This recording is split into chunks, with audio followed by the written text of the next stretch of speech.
Hello once again, my friends. Today, we're doing another keyboard build. Wow. I know. Anyway, so this is for a very good friend of mine. He actually bought this on Group Buy, and he's having me go ahead and assemble it for him. This is the KBDFans ODIN. It is a 96% keyboard gasket mount with a polycarb plate, as you can see, nice and flexy already. Gonna get a nice, hopefully creamy sound out of it. Here should be the numpad piece. For some reason they're separate. Not really sure why, but I mean it works. It works totally fine, as we will see later on in the video. Here is the PCB.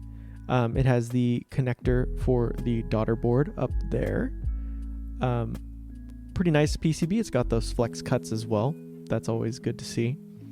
And you can see right here, that is the Daughterboard. It's just kind of dangling off of it right now. But we will fix that. And then for the coup de grace, the piece de resistance, the case. Here it is. It's a nice anodized black. Very well done. Decently chunky, and as you can see, it's got this badge on the back with the Odin symbol. Like it a lot. Very Nordic.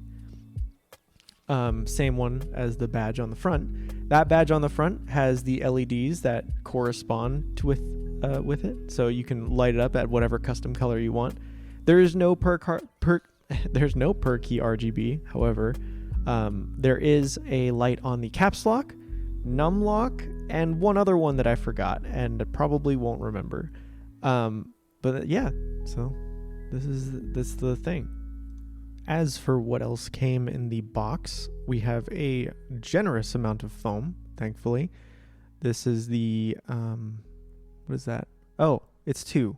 They're stuck together. That's oh geez. Okay. Well, that's fine. We have the in the case foam, we have the plate foam, and we have the pour-on sheet that goes underneath the switches, which is nice. It's nice having all of those. And then we have this very heavy extra PVD bar. Oh my goodness. It's really, really, I don't know if you could see it, like shook the whole granite countertop. Oh, and you can see my reflection in it. That's weird. But it's very solid. Very, very solid. It's like maybe 3 times the weight of the keyboard already, or like the one with the current pre-installed weight. And then we have our screws and all of the little extras, the footies and everything like that. So that's it. That's everything in the box. So let's get to assembling. But first, we should probably peel this off. Ooh. Oh yeah. Everyone likes a good peel. Everyone likes a good peel. Don't look at my camera stand. It's embarrassing. It's not a very good setup. So for this build, we're going to be using the JTK Night Sakura set, which was a copycat choice of my friend because I recommended the set because I already had it, and the Gateron Oil Kings. These are lubed and filmed by me. It took a really long time, but that's just kind of the nature of lubing and filming, especially for a 96%, but that's okay. But yeah, also thank God that I actually recorded this. I always want to. All right, so I took apart the case. Very nice quality case. The only imperfection that I could see were these little weird screw holes. It looks like they like exploded out, but these are inside the case. You'll never see this from the outside, and the outside looks fantastic. So let's go ahead and change out the weight.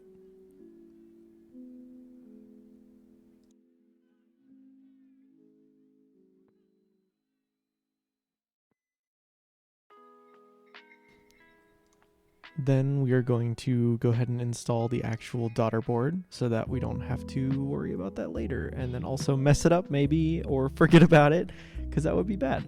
I actually did this a little out of order. I think I went and built the stabilizers between now and then, but that's okay.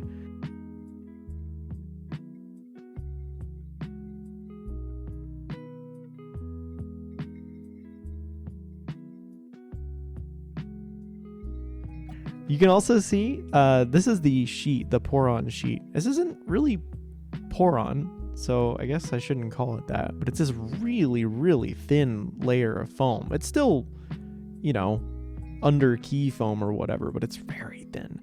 However, the plate foam is very thick. It's like, honestly, complete opposite of the plate foam. It's very nice. It's honestly kind of weird. So anyway, next up, we're gonna go ahead and work on installing the stabilizers after we install the case foam, which, because I'm pretty sure the case is done now. There shouldn't be anything else in the case. And so here are the stabilizers, the Owl Labs Owl Stabs. These are very good stabilizers, and they probably don't need a holy mod, but I holy modded just the spacebar because, for one, it's a 7-unit spacebar, and there's a lot more that can go wrong the longer it gets. And I've had some bad luck recently with doing spacebars and kind of banking on that, so I'm gonna just holy mod that one. But I did all the normal lubing and whatnot to the rest. Just, you know, they gotta be nice. Hard cut to when it looks nice and clean. These were really annoying to install. Just such a big PCB and things kept falling out. The screws were annoying. But in the meantime, Rhiannon also installed all of the gasket socks on the actual plate. They're very nice quality. They just slide right on, and they fit perfectly into the case, which is really great. Very reminiscent of the QK65 to me, which is a very good sign, especially for such a premium board.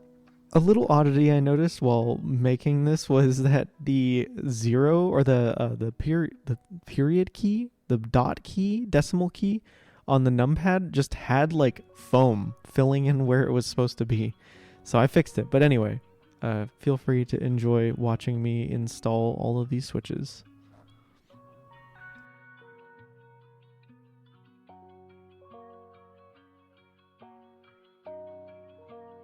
And then the assembly of the plate and the case. Obviously, I just had to make sure I plugged the Daughterboard in the right way. I was a little worried about that because I didn't want to plug it in the wrong way and break it. We're good. I didn't do it. Good. We just put the top case on and then screw it in. Don't worry about all my fingerprints. I will clean it.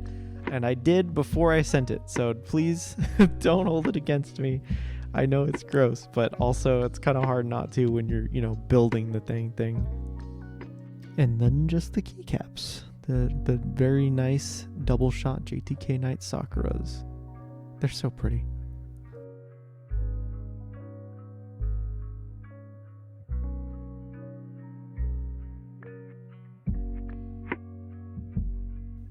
And here it is in all of its glory, the completely finished Odin V2 gasket mount 96% add more adjectives here keyboard.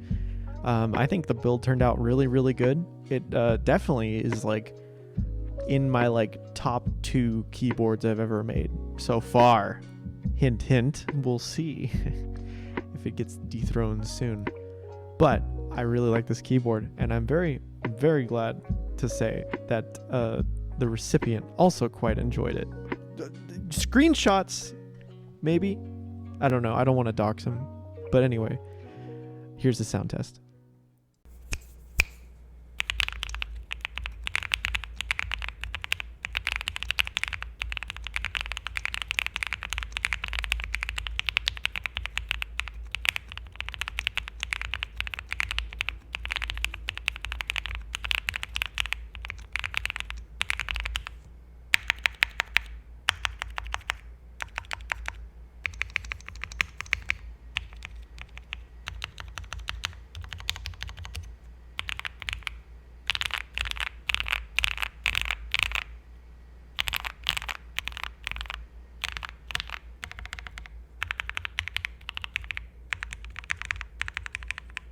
Ooh-wee, that's one good sounding keyboard, if I do say so myself.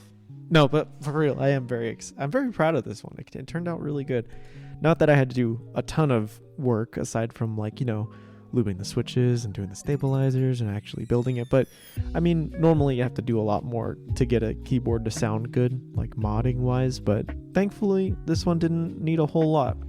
I was a little concerned because a lot of the KBD fans like actual things on there were tape modded for some reason, but for a board this premium it shouldn't need it. Anyway, here's me cleaning the back and then after this I'm gonna just end the video. But thank you guys for watching. I really appreciate you sticking around and I hope you enjoyed it, and I hope to see you again soon. Hint, there's gonna be a sick board coming soon and I'm very excited about it, but you didn't hear it from me. A wink.